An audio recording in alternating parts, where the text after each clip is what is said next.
Hi, I'm Felix, and I invite you to listen to my preparation for my bat mitzvah. And so my Torah portion is Nitzavim. It is Isaiah 61 through 60. It is Deuteronomy 29 through 30. And I'm just going to read the whole thing. And so before we start, we have a blessing. Baruch atah Adonai Eloheinu melech haolam asher kiddushanu b'mitzvotav v'tzivanu la'asok b'divrei Torah v'harav ha'Adonai Eloheinu et divrei Torah ka befinu ufi ka beit Israel V'niyeh anaknu v'tziatzaenu v'tziatzayei amka beit Israel kolanu yodei shmeka v'lomdei toratecha lishma Baruch atah Adonai ha-melamed Torah Lamo Israel, Baruch atah Adonai melech haolam asher bahar banu mikol ha'amim. V'natan lanu et Torato, Baruch atah Adonai noten haTorah. And this means, blessed are you, Adonai, our God, sovereign of time and space, who has provided us with a path to holiness through the observance of mitzvot and has instructed us to engage with the words of Torah. May you make the words of Torah sweet in our mouths and in the mouths of the house of Israel, your people, so that we, our children, and all the children of the house of Israel may come to know your name and study Torah for its own sake. Blessed are you, Adonai, who teaches Torah to your people Israel. Blessed are you, our God, sovereign of time and space, who has chosen us from among all peoples, giving us the Torah. Okay, so Moshe summoned all Israel and said to them, you have seen all that Hashem did before your very eyes in the land of Egypt, to Pharaoh and to all his courtiers and to his whole country, the wondrous feats that you saw with your own eyes, those prodigious signs and marvels. Yet to this day Hashem has not given you a mind to understand, or eyes to see, or ears to hear. I led you through the wilderness 40 years. The clothes on your back did not wear out, nor did the sandals on your feet. You had no bread to eat, and no wine or other intoxicant to drink, that you might know that I am Hashem your God. When you reached this place, King Sihon of Heshbon and King Og of Bashan came out to engage us in battle, but we defeated them. We took their land and gave it to the Reubenites, the Gadites, and the half-tribe of Manasseh as their heritage. Therefore, observe faithfully all the terms of this covenant, that you may succeed in all that you undertake. You stand this day, all of you, before Hashem your God, your tribal heads, your elders, and your officials, all the men of Israel, your children, your wives, even the stranger within your camp, from the wood chopper to the water drawer, to enter into the covenant of Hashem your God, which Hashem your God is concluding with you this day with its sanctions.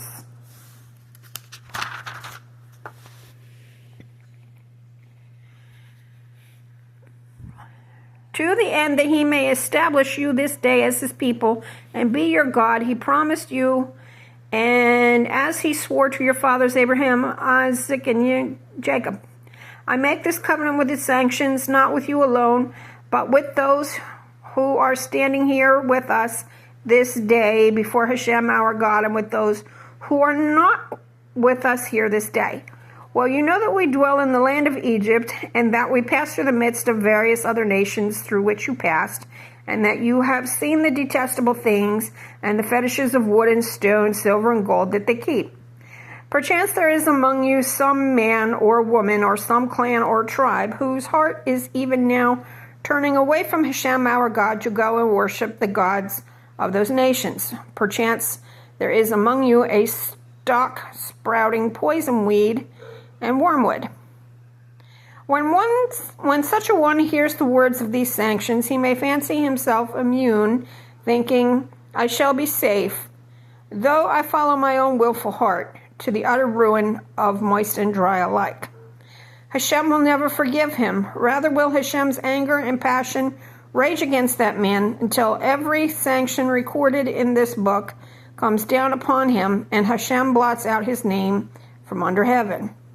Hashem will single them out from all the tribes of Israel for misfortune, in accordance with all the sanctions of the covenant recorded in this book of teaching. And later generations will ask, all the children who succeed you, and foreigners who come from distant lands and see the plagues and diseases that Hashem has inflicted upon the land, all its soil devastated by sulfur and salt, beyond sowing and producing, no grass growing in it, just like the upheaval of Sodom and Gomorrah, Admah and Zeboim, which Hashem overthrew in his fierce anger. All nations will ask, why did Hashem do thus to this land? Wherefore that awful wrath? They will be told, because they forsook the covenant that Hashem, the God of their fathers, made with them when he freed them from the land of Egypt. They turned to the service of other gods and worshipped them, gods whom they had not experienced and whom he had not allotted to them. So Hashem was incensed at that land and brought upon it all the curses recorded in this book. Hashem uprooted them from their soil in anger, fury, and great wrath, and cast them into another land, as is still the case. Concealed acts concern Hashem, our God, but with overt acts it is for us and our children ever to apply all the provisions of this teaching. When all of these things befall you, the blessing and the curse that I have set before you, and you take them to heart amid the various nations to which Hashem your God has banished you, and you return to Hashem your God, and you and your children heed his command with all your heart and soul, just as I enjoin upon you this day,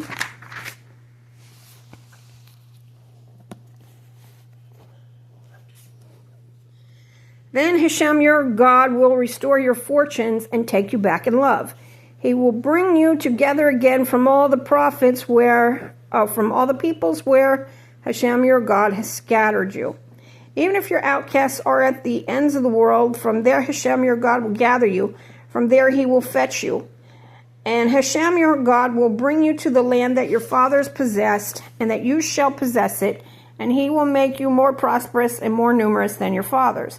Then Hashem your God will open your heart and the hearts of your offspring to love Hashem your God with all your heart and your soul, in order that you may live. Hashem your God will inflict all those curses upon the enemies and foes who persecuted you. You, however, will again heed Hashem and obey all of his commandments that I enjoin upon you this day. And Hashem your God will grant you abounding prosperity in all your undertakings, in the issue of your womb, the offspring of your cattle, the produce of your soil. For Hashem will again delight in your well-being as he did in that of your forefathers, since you will be heeding Hashem your God and keeping his commandments and laws that are recorded in the book of the teaching, once you return to Hashem your God with all your heart and soul. Surely this instruction which I enjoin upon you this day is not too baffling for you, nor is it beyond reach. It is not in the heavens that you should say, who among us can go up to the heavens and get it for us and impart it to us that we may observe it? Neither is it beyond the sea that you should say, who among us can cross over to the other side of the sea and get it for us and impart it to us that we may observe it? No, the thing is very close to you, in your mouth and in your heart, to observe it. See, I set before you this day life and prosperity, death and adversity. For I command you this day to love Hashem your God, to walk in his ways, to keep his commandments, his laws, and his rules, that you may thrive and increase, and that Hashem your God may bless you in the land that you are about to enter and possess. But if your heart turns away and you give no heed, and are lured into the worship and service of other gods, then I declare to you this day that you shall certainly perish. You shall no longer endure on the soil that you are crossing the Jordan to enter and possess. I call heaven and earth to witness against you this day. I have put before you life and death, blessing and curse. Choose life, if you and your offspring would live, by loving Hashem your God, heeding his commands, and holding fast to him. For thereby you shall have life, and shall long endure upon the soil that Hashem swore to your ancestors, Abraham, Yitzhak, and Yaakov, to give to them. So I don't actually have to read this whole thing. This is going to be divided between multiple people. And this is what the Hebrew looks like. And I'm just learning that part. So I will not subject you to that portion at this time. But thanks.